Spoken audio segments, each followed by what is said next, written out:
Joining us now, Congressman Seth Moulton, an Iraq War veteran who has served 4 tours in Iraq. You were a Marine, Congressman. Thank you so much for being here. Thanks for having me. I want to start off by asking you about what you think, as a veteran, Hillary Clinton needs to say to voters and particularly to veterans. Well, she needs to talk about her foreign policy experience. She needs to talk about the leadership and experience and responsibility that she will bring to the job of commander-in-chief. I mean, we've got Donald Trump out there every single day proving that he does not have the temperament, the responsibility, or the experience to do the job. I mean, just yesterday he was calling on a foreign government to attack the United States government. It's absolutely shameful. So in some ways, he's doing a good job of making the case for her, but I think she needs to get out there and talk about her experience, the leadership that she'll bring to the fight against ISIS, the tremendous relationships that she has across the globe because of her time as Secretary of State, and the fact that she's ready to go on day one to lead this country and our armed services. One of the collective critiques we had heard from the other side of the aisle, at least for the first 2 days of the convention, was that they felt as though no one was saying the word you just said, ISIS, and speaking to the issue of terrorism. We saw it spoken to last night, and interestingly, one of the early flashpoints of the night was when Leon Panetta was delivering a speech and was temporarily interrupted by delegates chanting, "No more war, no more war." It made for a curious bit of optics. I wonder what you thought of that moment and the message that was perhaps interrupting. Well, look, we have an impressive record on national security. The Democratic Party does. Now, of course, there are all sorts of Democrats represented at this convention. There are those who think that we simply pull out of the Middle East and forget it. I don't think that that's right. You know, I remember what General Petraeus said, which is that things that happen in the Middle East don't stay in the Middle East. You know, it's not Vegas. But President Obama understands that, and Secretary Clinton certainly understands that. That's an important story to tell to everybody in America, that she can step in on day one and keep families safe. We'll take the fight to ISIS. We'll ensure that we not only defeat them militarily, but that we have a political plan to ensure the peace, and she really has the experience to do that. We have just received some excerpts of what it is that Hillary Clinton will say in her speech tonight, and I want to read part of it. She says, "America is once again at a moment of reckoning. Powerful forces are threatening to pull us apart. Bonds of trust and respect are fraying, and just as with our founders, there are no guarantees. It's truly up to us." What do you make of sort of the tone of those comments? Well, I think she's in touch with the American people. She realizes that there are some fears out there from forces threatening to pull us apart, both at home and abroad.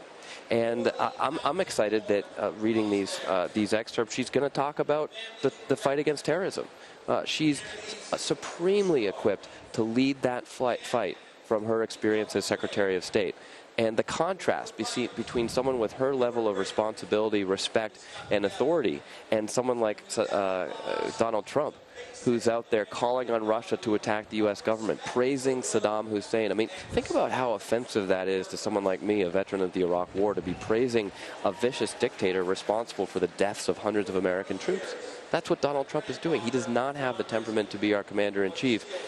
Secretary Clinton does. She needs to get out there and make that case tonight. And, you know, I think Congressman, you bring up a very interesting point. I think there are some people who, while they were uneasy about the approach Donald Trump was taking toward the threat, the terrorism threat, they knew the threat was real. That's right. The threat is real. And I think Americans are worried about their safety, and I think that's one of the things that Senator Clinton has to talk about tonight. It's not, you know, the approach that someone's taking.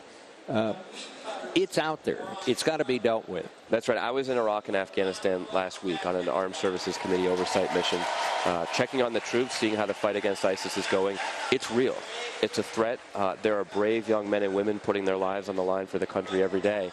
You know, I never try to talk politics on these trips, but several of the troops wanted to talk politics with me. They're concerned about what Donald Trump is saying. I would never purport to speak for all the troops, but I can tell you anecdotally I was approached by many who are concerned by Donald Trump. We need to see from Secretary Clinton what she's going to do as an alternative. She's going to be a great leader on national security. I'm looking forward to her making that case. Congressman, it's interesting. The next president will face, just as President Obama has faced during his 2 terms, a new threat. The ability of foreign actors and terrorist organizations to radicalize via the internet, via social media, things that cannot be controlled necessarily. Why is Hillary Clinton, and why would a Hillary Clinton presidency be the one to handle a new threat for our time? You know, my consistent criticism of the fight against ISIS, and I've been very candid about even my concerns with the Obama administration's approach here, is that they actually have a very good military plan to defeat ISIS on the ground. It's going very well. ISIS has not gained any territory since May of last year. But we don't have a long-term political plan to ensure the peace. And part of that is addressing the threat that ISIS poses on the internet. Because as we take away their territory and kill ISIS fighters on the ground, we can expect them to go underground and online. And that's where we have to address that threat. Because the front lines, I mean, I know these are the comments you're referring to. The front lines are now Nice and Paris and Brussels and San Bernardino. And Baghdad and Kabul. Yeah. But we're going to win the fight in Baghdad and Kabul soon, relatively. But that's when ISIS might very well spread out, go underground, try to radicalize people across the globe through the internet. We've got to address that threat too. So what more, if anything, can be done to ward off lone wolf attacks and to stop radicalization before it occurs? Well, I think the message is that the United States has a vast array of power, not just our military. It's the best military in the world, but we also have a State Department. We have security agencies. We have cyber forces. We've got to employ them as well. And someone who has been our Secretary of State, who understands that it's not just about military power, but about the wide range of resources the United States has to apply to this fight against terrorism. She knows how to take that fight to the enemy, and that's frankly the leadership that we need today. You know, Congressman, you're new to politics. This is your first term. What in your sense is it that caused people to somehow not trust her completely? And we see this in all the polls. What do you think is the reason for that? Well, you know, look, the majority leader of the Republicans in the House, Kevin McCarthy, got out and said on TV about the Benghazi Commission that it was just an attempt to undermine Secretary Clinton's credibility. So the reality is that a lot of these attacks on her trustworthiness have been manufactured by the Republicans. You know, when people say to me, well, I'm not sure I trust her because of Benghazi, I say, look, there have been military commissions. Even the Republicans' own committee didn't find anything wrong. So we've just got to get to the facts here and understand, you know, that she is trustworthy.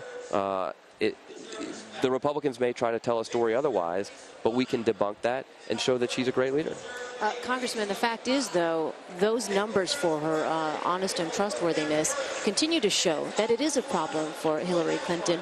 And it's not just Benghazi. Some Republicans also point to the rise of ISIS under the watch of the Obama administration, of which she was a part. How would you respond to those critics that during her tenure as Secretary of State, there was a failure to really understand some of these extremists and how it is that they would rise to power? Well, first of all, actually, Secretary Clinton, you know, she was not just an apologist for the Obama administration. She was saying that we should do more for the fight against ISIS. She was even saying that we should do something about what's going on in Syria when that was a very unpopular thing to say. So she's not afraid to take a hard line against terrorism, and she was even willing to disagree with the Obama administration at some important times. But the other thing we've got to talk about is what Donald Trump says he wants to do. I mean, Donald Trump is actually out there praising Saddam Hussein. Donald Trump is out there saying that he just wants to carpet bomb the Middle East, which anybody who spent time there knows will create more terrorists than it will kill. So he obviously Senator Cruz who said that. Ted Cruz said that carpet bombing thing. He corrected someone who made that same kind of statement. Anyway, go on. Forgive me, Congressman. Donald Trump is reckless, erratic, and if you're out there praising Saddam Hussein for killing Americans, which is who Saddam Hussein called terrorists, then you really don't understand national security. You don't understand what it takes to keep America safe, and you certainly don't have the temperament to be commander-in-chief. I wonder, Congressman, if you could, just from your own personal perspective, as a former Marine who did serve 4 tours, in Iraq, What was that like when you heard that from Donald Trump? The fact that he seemed to heap praise on Saddam Hussein as someone who put his life on the line, who served this country, who was there fighting. What did that mean to you, or what did you hear in that? It's unbelievably offensive. I mean, it shows that this guy is just totally out to lunch on national security, that he's I mean, at the same time as he was praising Saddam Hussein, he was calling our military a disaster. You know, I spent 3 years of my life in Iraq. I was very proud of what we did, even in the midst of a war I disagreed with. Every single day I had an impact on the lives of other people. And to hear a potential commander-in-chief praising our enemy in that war, it's shameful. I think all Americans should be ashamed by that. If I could take you to another focus of the time between now and November. You missed millennialhood by just a few months. But boy, in what a lot of people are saying is going to be a turnout election, young voters could really be the X factor, could really decide this thing. How, when you consider the phenomenal turnout that Bernie Sanders and the Sanders campaign saw with regard to young voters, how will the Clinton campaign retain enough of them to make a difference in November? Well, I think a few things. First of all, she's going to talk to issues that are important to millennials. You know, I'm one of the only members of Congress who's still paying his college loans. We want to talk about college loans. Bernie Sanders brought that into the debate. We're talking about it much more now as a party because of Bernie Sanders. We need to keep hammering on that message that we're going to address that. It's a problem for the United States. It's not a problem just for students. It's a problem for the whole economy, and we're going to hit on that. The other thing is that she needs to show that millennials can have a role in government, that government doesn't just have to be a bad thing, that you can participate in this democracy, and that you should be proud to do so. I spent a lot of time going out and talking to younger voters and encouraging them to get involved in politics. Go out there. Don't check out of this election because you're disillusioned by Donald Trump. Go out there and make sure that everybody's voting for Secretary Clinton. You have a role to play. So there is a lot of work that can be done. I think she's well positioned to do it. Congressman, what else do you think needs to be said to those folks who might still be in this crowd, who were not originally supporting Hillary Clinton, and now, despite their distaste for Donald Trump, they still aren't sure right now whether they can get behind Hillary Clinton because their passion for Senator Sanders runs deep, but also their unease about Hillary Clinton runs deep. What would you think the message to those particular voters would need to be? Well, in many ways, I think the president encapsulated it quite well last night. He talked about the importance of coming together as Democrats, but also the importance of coming together as Americans. And that's what's so important in this election, to realize that we have a role to play in the future of our country, not just in the future of our party. There is a tremendous amount at stake here. This is not, you know, I sent out a tweet today about, Throwback Thursday to the days in 2008, when we had Senator John McCain, a lifelong public servant, a Vietnam War veteran, running as a GOP nominee. It's a very different story today. It's a frightening story. And we've got to make sure that not just Democrats recognize that, but all of Americans realize what's at stake in this election. All right. Congressman Seth Moulton, Iraq War veteran, thank you so much for your time. Thank you for your service as well. Thanks for having me. Appreciate both, Congressman. Thanks. Thank you. Thank you.